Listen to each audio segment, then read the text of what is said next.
have to like not put too much weight into any one performance. I've learned from having really bad performances, but the next one's great.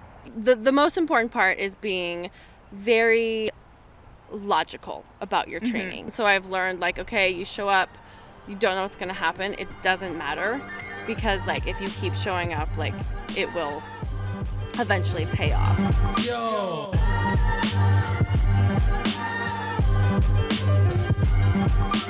Hey, man.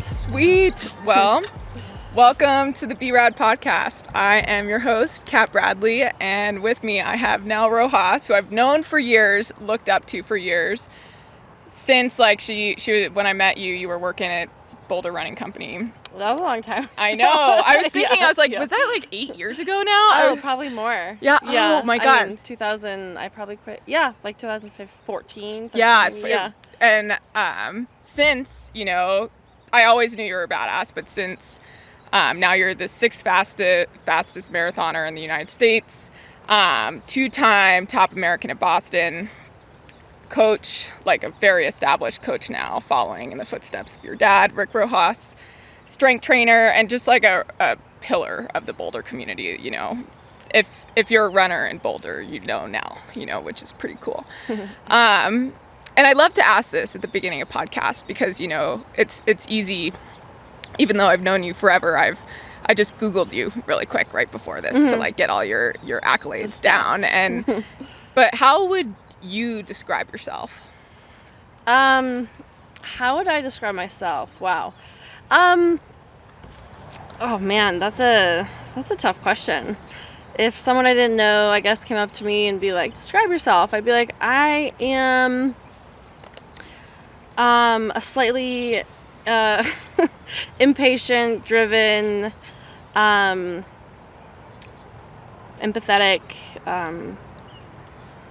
girl. It probably is that's what I would say. That is very lucky, because I mean I grew up in the Boulder community with an amazing family and a great support system. So I think that's what I'd say. That's so funny that the first thing that you came out of your mouth was impatient, because like having followed you for you know, almost 10 years, it sounds like, I would describe you as patient. Yeah, you know? Yeah. And just the way you've been constantly chipping away every single year. And like you know, this is, you never feel like you made it, but from like an outside perspective, you've made it, you know, you've chipped away at enough that you've fully stepped into it. What do you think has changed in the last couple years?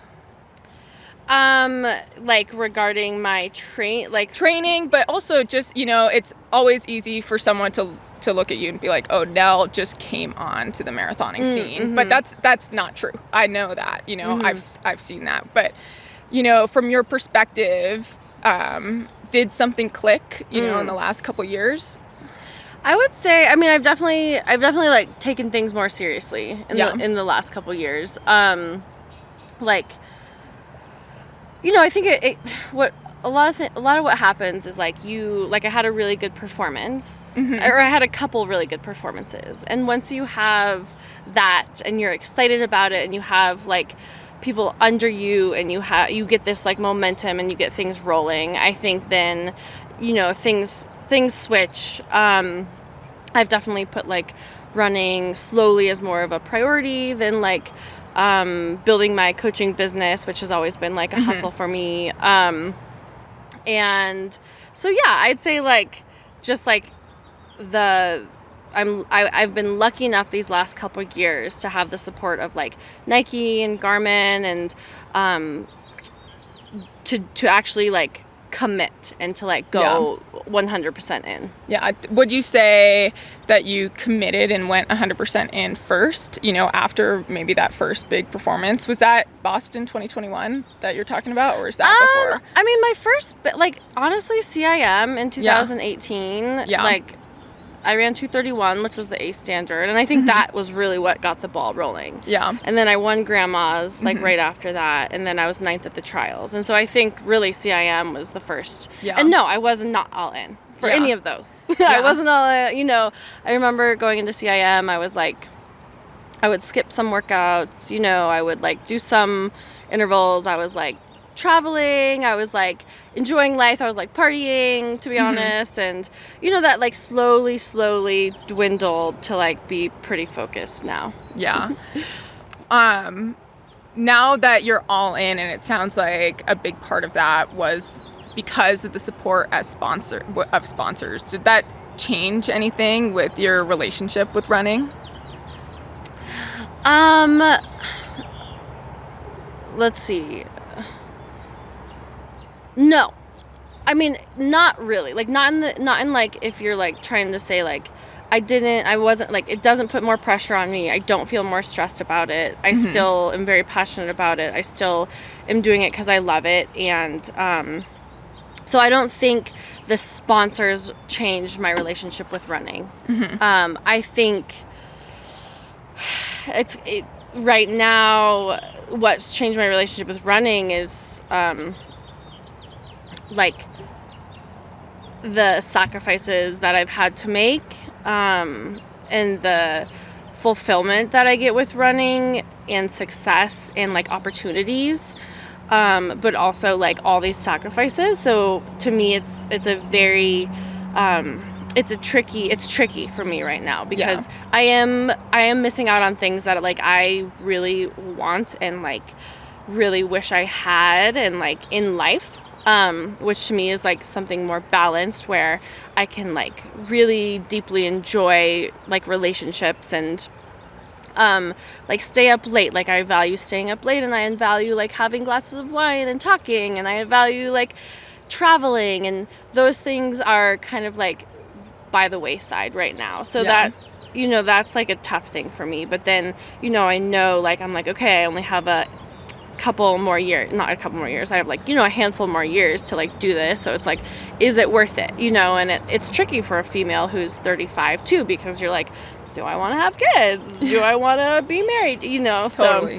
So it's that question has been revolving around in my head lately. So yeah, that's so hard. Yeah. And there's like so many moms that have shown that you can do it after kids, but at the same time, that's like serious time off and like the peak of your career. And it's one thing to do it. I don't know how they do it. Yeah. I don't even know. I honestly, I don't even know how to have like a successful like relationship with 100% focus on running. Yeah. Like that's like, I can't even imagine having kids. I know. So my strength coach actually yesterday was like, you know, he just had his second, and he's my age, and he was like, so like, are you guys thinking like 1 year? I'm like, no. Like too far. And same thing, even like in a relationship, like I just got married, it's the same thing. And I struggle with that pendulum. And I think for a long time it was like, you know, because I went the collegiate route, and then I had a very brief pro track career, and then was burnt out, but then went all in trail running after that success, and like got burnt out. Then the pendulum almost swung the other way, and my life was super fulfilling, but my running really, really suffered. And so like finding that balance is like crucial. And I think that's the key, is like sometimes there's not balance in living with that. So how do you like cope with that, you know? Not well. No, I'm just kidding. It depends. It depends where I'm at in life, and you know, I think I can do a better job with it, but I think I can like be like, okay, I understand. I have, you know, Chicago, or I have the trials or whatever, a 3-month build for that, and like I can put my head down and really get into it. But I get so laser focused, and I have blinders, and then I think running is life. And then, you know, I don't think that's healthy for a long time.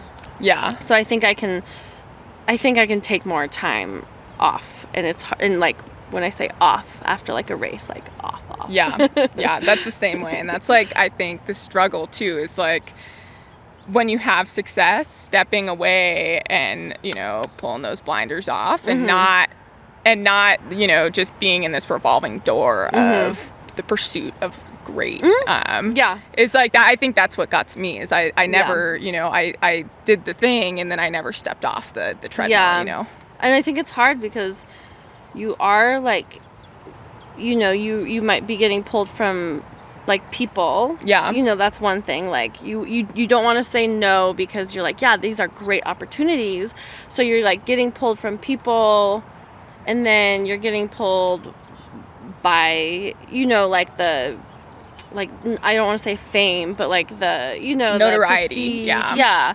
And then all of a sudden you're like, who am I? You know, like where am I and where is the people that matter to me in my life, you know? Yeah. So how do you stay grounded in that? How do you make sure that your goals are your goals, you know? And I, as a coach myself, a big thing that we talk about is like, you know, external goals are great, but they don't really matter if it doesn't come from an internal place, you know? And that's like, you know, I even say for a lot of my athletes, especially in trail running, like don't even look at any external metrics like splits and pace and heart rate and stuff, because that's my job, you know?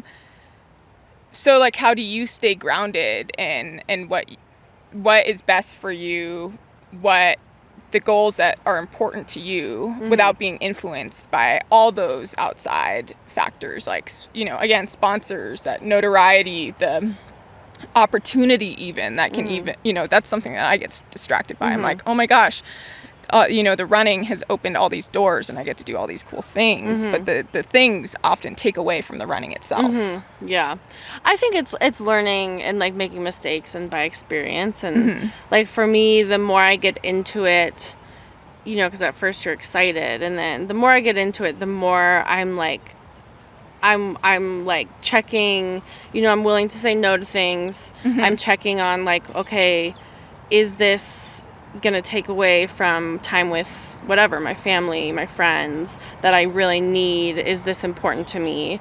Am I doing it for other people? And so I think I have just like a checklist in my head of like, okay, do I say yes or no to this? I'm totally fine saying no to this, letting go of this opportunity, even though like it's probably a good one. Yeah. I think it's just learning. Oh my God, that's the hardest part for me, is just saying no.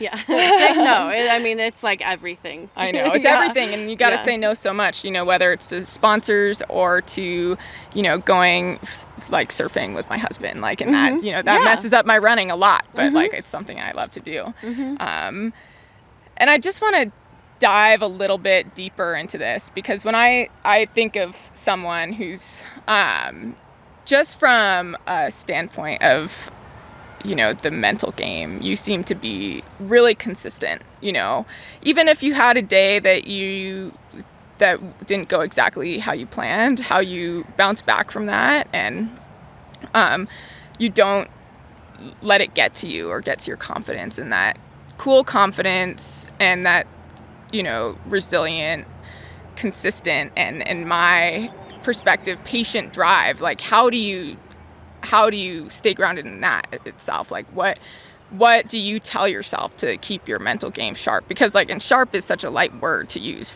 because you have shown up, like, again, in the like almost 10 years that I've known you, I feel like nothing has changed in your mental game, and it's no matter what's going on the outside. I mean, I think I have like slowly learned through just like continuing to show up and being like, okay, you have to like not have an ego, you have to like not put too much weight into any one performance. And I think I've learned from having really bad performances, but like the next one's great, you know what I mean? So I've learned like, okay, you show up, you don't know what's going to happen, it doesn't matter. Because like if you keep showing up, like it will eventually pay off. And so I think it really, the most important part is being very logical about your training.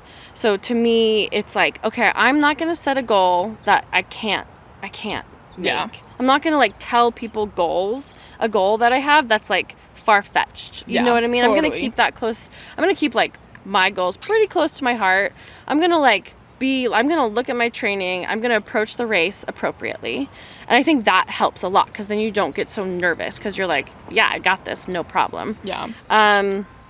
Not having ego about anything because you're like, yeah, I don't care what those people think. Like, and that will just like help you show up every day and not get quite as nervous if you don't hit the numbers. And then, just like being consistent and, I think those 3 things will just like, mentally just like make you tougher and tougher. Yeah. Mm-hmm. How do you separate the good ego and the bad ego? Because you have to have some ego to put yourself in the mix, that, and they're that is also ego to race with the confidence of knowing that, you can and very likely will make an Olympic team. But with also knowing that, but not taking it into the day to day, that's 2 very hard things to detach from. Mm-hmm. Yeah. Yeah. I think, doing it for yourself, doing it for the right reasons and the reasons that you keep coming back to and not doing it for others or to prove something or, I think that's what kind of like separates the like good ego and the bad ego. Yeah. Intrinsic goals, like so important, so easy to say, I think so hard to do, and something that like I really have to try and do and get better at. Yeah, I think it's a continual like lesson. Yeah. And some days you'll be worse at it. Right. And some days it's not there. And you're like, well. You're like, well, I feel like messed that one up. What role has your dad played in as your coach? And that's like a very special relationship that not a lot of people could do successfully, Yeah. It's delicate to say the least. It is. I think I'm lucky because my dad's amazing and he's really patient with me and he's always believed in me. He's always seen, I think, a lot of potential in me and he's just there to support me. Like he's there. He's like, what do you want to do? How far do you want to take this? How can I help you? Yeah. And so I kind of get to like dictate where to go, what I want to do, how hard I want to push. And he's almost just there as like a support system for me. Yeah. So, I mean, I think that helps because he doesn't have like any control issues with me. You know what I mean? It's just like me doing my thing and him supporting me. Yeah. Is he your coach or are you coaching yourself or is it like No, he coaches me. Still. Yes, Awesome. yes. But if I'm like, all right, here are my goals or here's what I want to do this season or like here's my big thing, he'll just be like, all right, let's do it. Yeah. I can write up a plan for it. Yeah. Yeah. Is it always, are you guys able to separate that like dad and coach relationship or is it all kind of mixed together? Yeah, that's hard. Yeah. We have a very, we get sometimes that we're not coach athlete. Yeah. But a lot of it is running. It's hard to separate the running because, we're also like passionate about running and love following and talking about running and learning more about running. But the moments where we get that are like very dad, daughter are less. Yeah. Yes. Yeah. And like, I'm just curious because like some of the hardest but most important truths in my life that like hard truths that I needed to hear came from my coaches, like Kat, you are messing up in this way or like Kat, like the hard questions. Do you feel that because he's your dad and your coach, and I imagine like with every athlete that there's been some of those conversations, maybe not, but does it, if it was my dad, I would be less inclined to listen personally. Yeah. How do those conversations go? And I'm so interested in the dynamic because it is such a delicate and unique one. Yeah. Sometimes it takes, like, he has so much experience running and coaching that sometimes, especially at the beginning, you know, he would tell me things and I wouldn't listen because I'm like, there are, and as a coach, I'm sure you know this, there are things that like, you can tell athletes a million times, but they have to learn on their own. Yeah. And it might take them a couple times. And so he'd, you know, tell me things. And a lot of times, like, I'd, like, kind of half listen, but then, like, get to a spot and be like, okay, I get it. I understand what you were telling me. And so now, like, after, like, you know, many times of that, I'm like, okay, I should probably listen to him and, like, trust him, like, without making the mistakes on my own. But, yeah. Can you give an example of that? I was trying to think of one. I mean, like a really simple example is just like overdoing it, you know, just like pulling back the mileage, because like it's true, like consistency is the most important thing. You don't want to get burned out. You just want to like show up, leave, do it again the next day. You know what I mean? Patience. So like I wanted to run a bunch of miles and he was like, yeah, I think we should keep it here, you know. And then I ran a really great marathon and I was like, wow, that really, you know, like, okay, that really worked, you know. And then, you know, so little things like that. Yeah. Yeah, that's awesome. I think that's the lesson that we all need to learn. I think that's the one that we can all relate to. More is not always better. More is not better. Usually not. Yeah. So you know, you have been kind of on the forefront of strength training as an endurance athlete, you know. You know, I've only known you to be a huge proponent of strength training. Even like, you know, when we met, like every other endurance coach that I knew was like, don't do it. Where did that come from? Because like it's been the thing that has like helped me the most in my running and just like staying healthy. And I think we've talked about that a little bit, and it's like so crazy, but like where did that come from in you, and how were you able to stay confident in that when there was like so much stigma around strength training, you know, 10 years ago? I mean, once again, like my dad had me like strength training in the garage when I was like 10, you know, we were doing like lat rows. I remember being like, I just liked it. Like, it was just like fun for me. It felt really good for me. That's huge. And I think I just naturally gravitated towards it. So my dad, I remember like when I was doing triathlons after college, my dad was like, we got to get you doing some Olympic lifting. Like, I think it's really good. It's like helps your athleticism. Like, I think, so I worked with a coach, and I think obviously my body's also like, more prone to like put on muscle, and like I'm a little bit stronger. And so, like, I just think I gravitated toward it. I always felt better doing it. I like doing it. I've always done it in really fun ways. So, like, my friends do it. So we would just, like, do it in a really fun way. Like, most people hate strength training because they're like, I don't want to be in the gym doing, like, reps. And I'm like, I get it, but it doesn't have to be like that. You know? It can actually be fun. And then it just, like, worked for me, you know? So there's definitely been times where, you know, in my brain, I'm like, oh, I should stop. You know, like when I got really serious, like maybe 2 or 3 years ago, I was like, oh, I need to stop doing strength training. And then it just like never worked for me, you know? I was just like, nope, my body doesn't feel good. I want to do it. I feel better doing it. So, yeah. I've like, you know, really introduced strength training in like the last 3 years or so.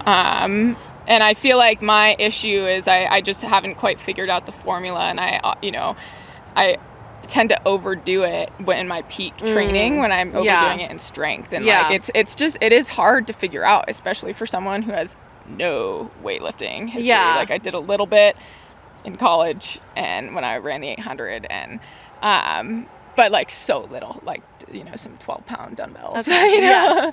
Yes. No, that's a good question. It's hard to like figure out, and then the thing like I think a lot of people have to know is that there's so many ways to do it. And I think people are like, oh, I'm not doing it right, you know. And I think you just have to like be in there consistently, back off during like your build for whatever your marathon, your ultra, or whatever you're doing. You know, make sure you're not overdoing it. Make sure you're doing it in the off season so that when you're in that big build, like you already have built such a base and you just have to kind of maintain it. Yeah. You have to keep like, okay, what's the priority, you know, in your head, obviously. But there's a lot of ways of doing it. And I think if you like get help from someone and just like trust in the program and Yeah. Do you have any other advice for someone that's trying to get into it as like an endurance athlete that wants to, you know, feel strong in their running, add, you know, a new stress to their training, but doesn't know where to start? I would say like find like a strength training for runner program. Yeah. There's a lot out there. And start really light. Yeah. And start light. And if you like you're not like confident in like the movements, I would say like hire someone to like watch you and like help you for a couple sessions and make sure you're like doing them correctly. But be consistent is the most important thing. Yeah. I think like for me, and you know, I'm still figuring it out. It's like start stupid light. Stupid light. Yeah. You know, find ways to make it fun. And if like it doesn't feel right, it's probably not right. And like that's when you should find outside help. And that's like from my own mistakes. It's just, you know, tanked me, you know, not following one of those 3. Yes. Yeah. I think that's great advice. Yeah. So again, like you're such a pillar of the Boulder community. And I think that comes from being a hometown hero. I think that's from, you know, working at the Boulder Running Company, being super involved in the community. And, you know, even though you're as elite as it gets, you're accessible. You know, you take the time to talk to your fans and you coach a lot of people here in Boulder. And I find that really admirable. What do you hope that you would represent to a younger runner, specifically a younger female runner, like, you know, say a Boulder High freshman? I mean, I would hope like a strong female runner and coach. Like I would hope like if like a high school girl would look at me and be like, oh my, I can do it. No matter like what I look like or who I am, like if I pursue my passion, even if it's not in running, I can do it, you know, or I can like be where I want to be or do it their own way, you know. I don't do it very traditionally. And I think that's like one of the cool things and very important. And I think just having like someone that, I mean, I don't, you know, I'm human. I'm not like the strongest person ever, but like a strong female to look up to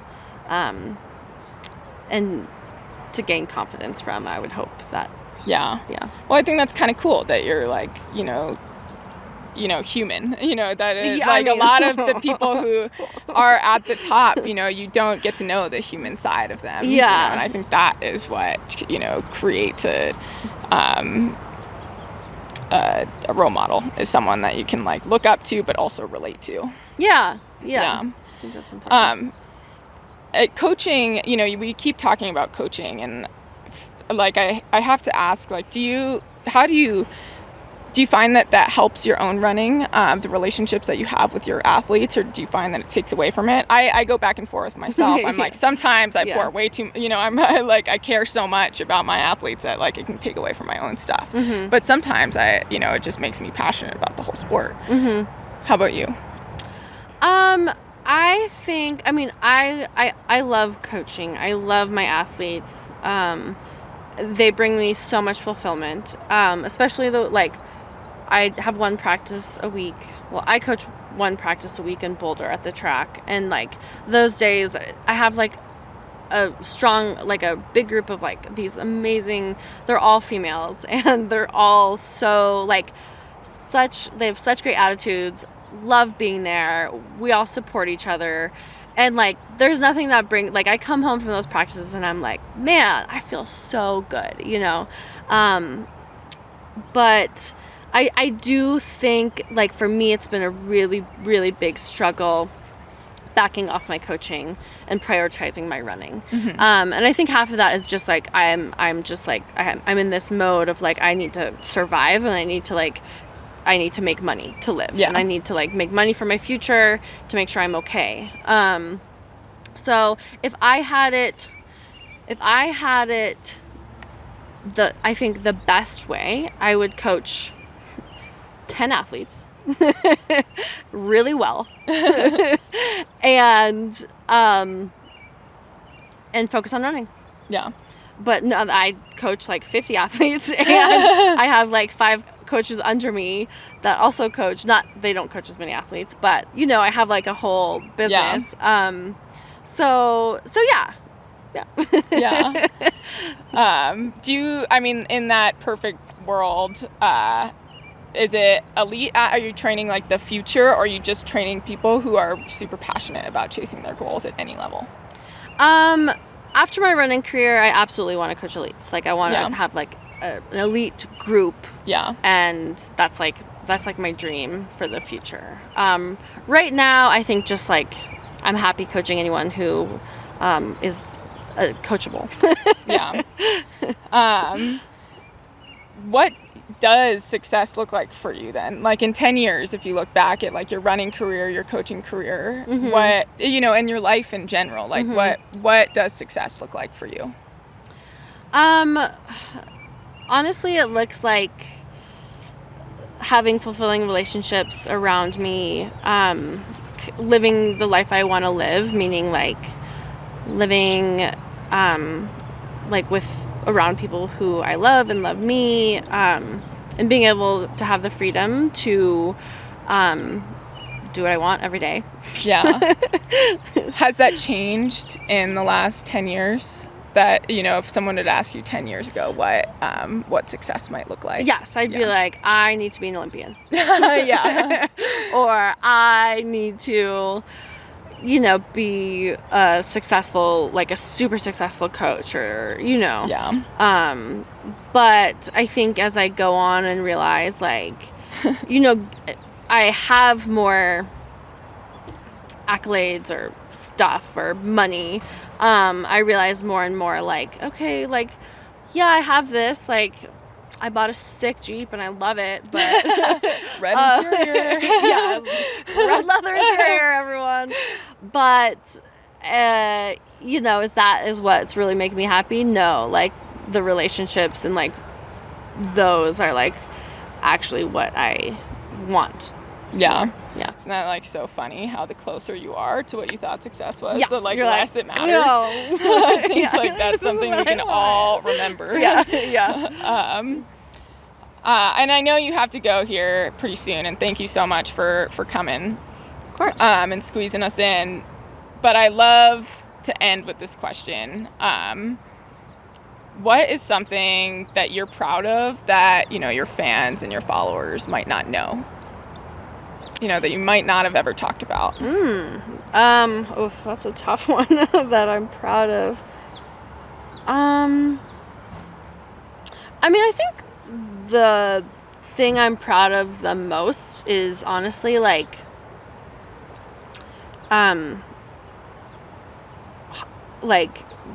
getting to where I'm at, like independently, like doing it all on my own, basically. Like yeah. I'm very proud of myself for like living in my mom's basement, being a triathlete, and then like being like, okay, I want to create, like I want to work for myself, I want to coach, and like freaking hustling so hard for so long, and finally getting to a place where I am like not taking on any more athletes, and I get to like choose what I want to do, and like be in a place where I like feel like I'm like, you know, like I've like gotten to like this really great spot in my life, and I worked really hard for it. So. Yeah. Were there times that you doubted yourself in that? You know, when you were just freaking grinding and like, oh my gosh, felt like you were beating your head against the wall. I mean, yeah, there was times I was working like 25 jobs. I was like, go, and I was like, I can't, like, this is not working. So I went to EMT school, and I was like, I'm going to become a nurse, you know, or a PT or physician's assistant, whatever. I was like, this is going to be like a stable job. I worked at an urgent care for a while to get like into school. Yeah. And I just like realized, I was like, yeah, it's like kind of fun to learn about medicine and cool stuff, but I was like, this is like not my dharma at all. Like I feel like this is for someone else. Like I'm doing it, I could be okay at it, but like this is not, like, I should be like out there. Yeah, just going through the motions. Yeah, because like it's easy. You saw like the easy path. And, what did you tell yourself? And you kind of touched on it, but in those times where you face the doubt and your trajectory. I think I just like my gut. I think my gut was just like, you can't do this. Like this isn't you. Like this isn't. And like I think I've always just like kind of known I'd be like a coach, because that's what I wanted to be, and an athlete. So I think it was more like my gut telling me things, and honestly the universe. I think like, you know, it would be like I would like do this, but then like all of a sudden I had like 5 more clients sign up or something, and I'd be like, oh, I can go a little more here, and then I'd like go the other way, and then like somehow the universe would be like, oh, but wait, you did really well at a race, you know. And so I think it was just like every time just like pulled me back in, and I listened. So listening is everything. Well, I think we exactly hit 45 minutes. All right. Thank you so much for again squeezing us in, and I hope I get to ask you my next 50 questions next time. Sure. Thanks, Nell. Yeah, thanks for having me. Thanks for listening, guys. Cat out.